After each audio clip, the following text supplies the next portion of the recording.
Washing dishes seems like pretty much a no-brainer. You do it all the time at home. Rinse the dishes, wash the dishes, dry the dishes, put the dishes away. However, like anything else in a commercial food environment, the stakes are much higher if you do things wrong. You probably have seen this scenario before.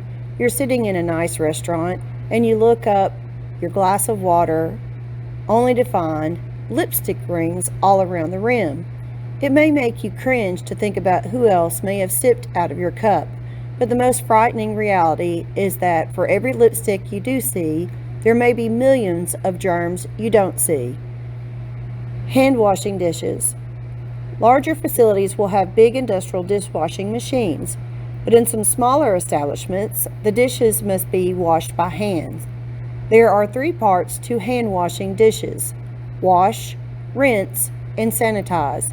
In order to accomplish all 3, your facility must have a 3-compartment dishwashing sink.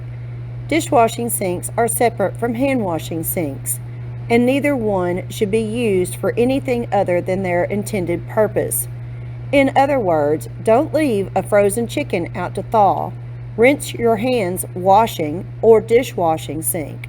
Of course, no one has completed this training would ever think of committing such an atrocity because they would know that allowing a chicken to defrost at room temperature is a health hazard. Sink. The sink must be cleaned and sanitized before beginning the washing process. The drains must be in good working order and water must be heated to at least 110 degrees Fahrenheit. Also, no one must wash their hands in a sink that is to be used for dishwashing. Wash. The first compartment combined with hot water and dish detergent. Be sure to read the manufacturer's instructions and use the appropriate amount of soap. The wash water must be at least 110 degrees Fahrenheit. Use a thermostat to be sure the wash water maintains a safe temperature.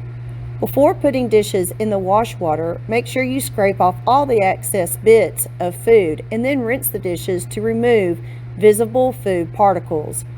Make sure to replace the dirty water with fresh water as needed. Rinse. Rinse water should also be clean and kept hot. Be sure to change the rinse water frequently. Sanitize. Some facilities simply sanitize dishes with very hot water, but most add in a chemical sanitizer to the water in the 3rd sink. Chemical sanitizers can be made up of chlorine, iodine, or ammonium.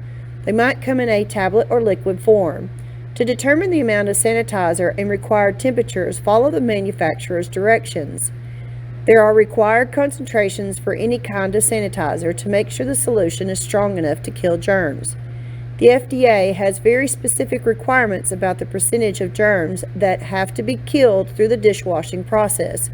So it is important to follow all package instructions and make sure that the appropriate amount of sanitizer per quantity of water.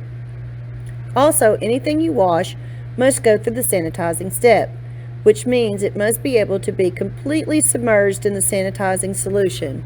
If you have any utensils or dishes that are too big for your sink, they must be run through a large dishwashing machine. Side notes. A recent study by the Center of Innovative Food Technology, published in the Journal of Food Engineering, has shown that milk residues inside of glasses and dishes provide an excellent breeding ground for bacteria. So be sure to pay special attention to glasses for those science experience milk clumps at the bottom. Also, the tines of forks provide a nice protected hiding spot for germs. Take the extra time to scrub between the tines of forks. Interestingly, the study found that although lipstick rings may be visibly disturbing, lipstick holds fewer bacteria than many other types of residues that are left on dishes. Scraping. Want to learn more? Take an online course in kitchen sanitation. No dishwashing machine is going to remove crusted on bits of egg or pizza, cheese. The person running the dish machine must scrape out all the excess food from platters, plates, and dishes. Usually they scrape the big parts into the trash and then use the high-pressure hand to wash to rinse off the smaller food particles and sauces. Stacking. Because the way dishwashers work, it is critical to make sure water can flow freely to every dish in the rack. Don't put bowls on top of bowls or otherwise clutter the rack so that they can't get clean. Separate. There should be 2 distinguished and designated areas around the dishwashing area, a place for dirty dishes and a large area for clean dishes to be stored. Never put dirty dishes in a clean dish area. This invites cross-contamination and is an excellent opportunity to make a mistake of using a dirty dish for a clean one. Clean and maintain. Follow the manufacturer's instructions for cleaning the dishwasher and making sure the machine lines are well maintained. Add detergents and sanitizers as needed. Drying.